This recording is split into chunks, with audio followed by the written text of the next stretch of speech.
An old black and white scene in Los Angeles. A group of black teenagers drives up to a house at night. Inside, a young man named Derek is with his girlfriend Stacy. Derek's younger brother Dany sees the teens trying to steal Derek's car. Dany rushes to tell Derek. Derek stays calm. He grabs a gun from his drawer, tells his girlfriend and brother to stay inside, and walks out in just his shorts. One of the teens is at the front door. Derek shoots him right there. The others try to escape, but Derek fires again, killing them too.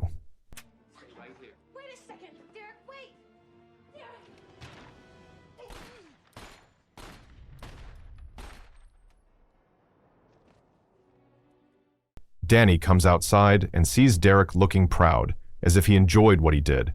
He also sees a Nazi swastika tattoo on Derek's chest, showing that Derek is part of a neo-Nazi gang. This gang believes only white people should live in America and that there's no room for black people. The story moves to the present. Derek is in prison for the murders. Dany is now in school. His teacher reports him to the principal because Dany called Adolf Hitler a hero in a class project. This upsets the whole school. The teacher says Dany is becoming just like Derek. But the principal, Bob Sweeney, doesn't agree. He says Dany still has a chance to change.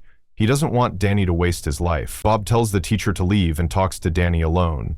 Bob says he won't suspend Dany. Instead, he gives him a new assignment called American History X. Bob used to teach Derek too. Now, he'll be Dany's teacher. He wants Dany to stop focusing on hate and start writing about what's happening now, especially about Derek. This assignment will decide his final grade and college chances. Later at school, 3 black students harass a white boy in the boys' bathroom. Dany is there smoking. He faces the group without fear, blows smoke in one boy's face, and they back off. Everyone knows Dany is close with Derek's old white gang. After they leave, Dany tells the boy to stand up for himself.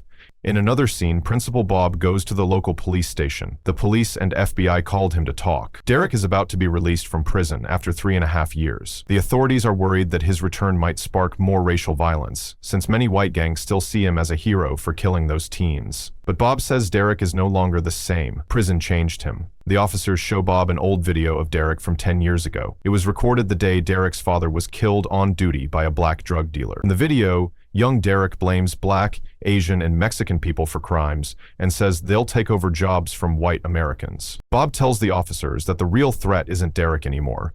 It's a man named Cameron. He took advantage of Derek's pain and anger and turned him into a weapon. Cameron used racist propaganda to twist Derek's thinking. He then pushed Derek to lead white gangs and recruit lost young white men. But now, Derek is different. A year ago, Bob met him again in prison while working there as a counselor. Later in the day, Dany walks home from school. On the way, he passes a basketball court. He sees that things have changed. Now, many black boys are playing there.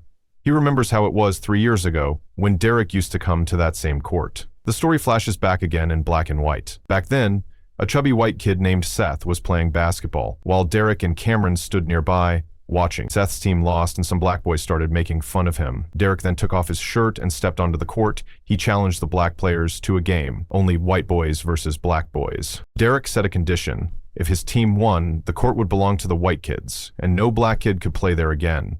The game began. One black player hit Derek during the match, but Derek stayed focused. He played hard, made great shots, and led his team to victory. The black boys, humiliated, had to leave the court. The story returns to the present. Derek is now out of prison after 3.5 years. Dany, along with their mother and sister Davina, comes to pick him up. Derek feels happy to be back, but soon notices a tattoo on Dany's arm. The same gang symbol he once had. Derek doesn't like it. Dany says Cameron officially brought him into the gang. At home, Derek goes to Dany's room to take a call from Principal Bob. He notices the room is covered with posters and symbols of Hitler and white supremacy. Derek sees that Dany now follows the same hateful beliefs he once did. While Derek is on the call, Seth walks into the house with a video camera. He films Derek and then turns to Dany, asking what he thinks of black people. Dany says hateful things about all non-white groups, repeating what Cameron's gang teaches. Davina feels upset after hearing those words. She believes in unity and democracy. Derek is also disappointed. He steps out of the room and Seth greets him with a hug. Derek tells him that Principal Bob already informed him about Dany's project at school. Bob gave Dany a second chance and a new assignment called American History X. If Dany wants to pass, he must complete it. Seth can't believe what he's hearing. Derek, who was once seen as a white gang hero, is now telling his brother to listen to a black teacher. Seth starts insulting Principal Bob, but Derek throws him out of the house. After Seth leaves, Derek tells Dany to take school seriously and listen to Bob. Derek then talks to their sick mother and says he has a job interview the next day. From now on, he will handle things at home so Dany and Davina can focus on their studies. Dany says that Cameron is hosting a party that night to celebrate Derek's release, but Derek tells him not to go. He wants Dany to stay home and finish the assignment. Feeling annoyed, Dany goes back to his room. After smoking, he finally starts working on the project. As he writes, he starts thinking about Derek's past. He remembers how Derek used to give hate speeches under Cameron's guidance. He would speak to unemployed and angry white boys and girls, filling their heads with racist ideas. Since Derek was well-educated and confident, the young crowd believed him. Dany recalls one speech that led to 15-20 kids joining the gang. After that, they attacked a Korean man's store, damaged everything, and assaulted a black woman working there by pouring milk all over her. The non-white people in the area lived in fear after that. Dany also remembers a time, just days after that attack, when their history teacher visited their house for lunch. During the meal, the teacher brought up Rodney King, a black man who had been beaten by several white police officers. The video was all over the news, but Derek didn't see any problem with it. Derek said Rodney King wasn't innocent. He was drunk, high, and driving over 100 miles per hour. The police chased him for hours. Derek claimed Rodney could have killed someone, so the police were right to act as they did. He said the law should apply equally to everyone. He also claimed that most black people had criminal records, much more than white people. The teacher explained that many black people grow up in very poor conditions, which pushes them toward crime. But Derek ignored that, saying it was just an excuse. He believed they were just a burden on the country. The conversation quickly turned into a heated argument. Derek's mother tried to calm the situation, while his sister Davina sat there, clearly upset by everything he said. Derek's girlfriend Stacy supported him during the dinner argument and started yelling at Davina. Tired of the chaos, Davina tried to leave, but Derek grabbed her by the hair and forced her back into her seat. Their mother tried to stop him, but he pushed her away too. Then he threatened the teacher and told him to leave the house.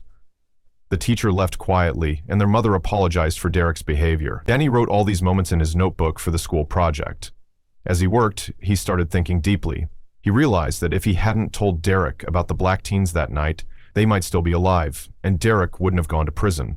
Dany always knew Derek hated black people. He clearly remembered that night how Derek shot at the teens. One of them got injured and fell in front of their house. Derek then forced the boy's mouth onto the curb and stomped on his head, killing him in a brutal way.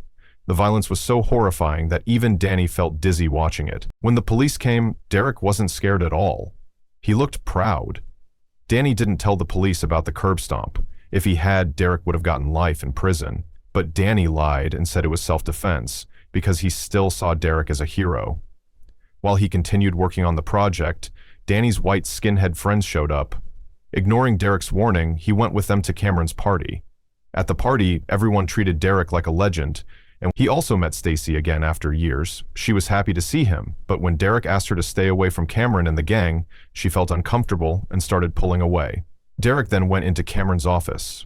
Cameron was busy influencing more kids, including Dany. Derek told Dany to leave and go home. Cameron was excited to see Derek at first, but he was stunned when Derek said he was leaving the gang and rejecting white supremacy. He also told Cameron to stay away from Dany. Cameron didn't know how to respond. Derek said Cameron had never checked on him during his prison time. He called Cameron a coward who used kids to fight his battles. Derek asked why Cameron, if he believed so strongly in white power, had never actually fought anyone himself. Cameron lost control and started yelling, insulting Derek's whole family. Derek punched him hard and walked out. Seth saw Derek coming out of Cameron's office and found out what happened. Angry, he pointed a gun at Derek in front of the crowd. But Derek grabbed the gun, fired into the air to scare everyone, and left with Dany. Dany was confused and yelling. Derek told him to calm down and took him to an empty park. There, he explained that Cameron's beliefs and the white supremacy ideology were all lies. Dany asked what really happened in prison that changed everything. Derek started talking about his time in Chino prison. Most inmates in his block were black. At first, he was scared. With his history, the black inmates could have attacked him any time. When he removed his shirt to exercise, they saw his Nazi tattoo and looked at him with pure hate. The white gang in prison, called the Aryan Brotherhood, noticed Derek too. They liked his confidence and invited him to sit with them in the dining hall. He quickly became close to the group. Derek worked in the laundry room, where his coworker was a black man named Lamont. Derek refused to talk to him. Lamont figured out right away that Derek hated black people. One day, Derek saw that the white gang leader was selling drugs to the Mexican gang. He didn't like that. But his cellmate explained that in prison, deals like that were needed to survive and stay on the guard's good side. Derek didn't understand that kind of logic. In his mind, everything was black or white. There was no in-between. He insulted the gang for working with other races, and they got angry with him. Lamont noticed Derek's frustration and started joking with him to make him laugh. Slowly, Derek started seeing him differently, and eventually began trusting him. Derek started pulling away from the white gang. One day, instead of sitting with them, he played basketball with the black inmates. His former gang didn't like it. They attacked him in the shower and beat him so badly he was hospitalized. While recovering, Principal Bob visited him as a counselor. Derek broke down in front of him. Bob said that holding on to hate would destroy him. Derek asked for help, and Bob got him a good lawyer. When Derek returned from the hospital, he stopped talking to the white gang. Lamont warned him that without support from either side, he could be killed. Derek said he didn't care anymore. He was tired of all the hate. From that point on, Derek lived in constant fear. Every morning, he didn't know if he'd survive the day. He assumed black inmates would come after him, but they never did. He spent more time reading books. In the last 6 months of his sentence, he kept to himself. Even on his release day, he couldn't believe he was getting out alive. Before he left, Lamont wished him well. Derek finally understood that Lamont had convinced the others not to hurt him. Derek was deeply thankful for that. Back in the present, Derek told Dany that people like Bob and Lamont, both black, had done more for him than any white person ever had. Lamont had died twice before. Derek had done more for him than any white person ever had. He admitted that he used his anger as fuel for hate, and that hate had made him kill 2 people. But deep inside, he realized he didn't actually hate black people. He hated himself. Dany finally understood why Derek had changed. Both brothers went home and hugged their family. Together, they removed all the Nazi posters and symbols from Dany's room. Dany finished his school project. While writing, he realized Derek didn't become racist just after their father's death. It had started earlier. Their father often said racist things and didn't believe in giving jobs to black people. Derek had picked up that hate and passed it down to Dany. But Dany made a decision. The cycle of hate would stop with him. The next day, Derek got ready for his job interview. Dany finished his school project. Derek dropped him off at school. They already knew there had been some trouble between Cameron's group and a few black people the night before. After being dropped off, Dany went to the restroom before class. Inside, the same black boy Dany had disrespected earlier was waiting. The boy pulled out a gun and shot him. Dany's project fell from his hands as he collapsed and died on the restroom floor. News of the shooting spread fast. Derek rushed to the school in shock. He pushed through the crowd and found Dany's body. He broke down, crying as he held his brother close. The same hate Derek once believed in, the hate he had fed, had now taken his own brother. The pages of Dany's final project, meant to bring change, were now soaked in blood.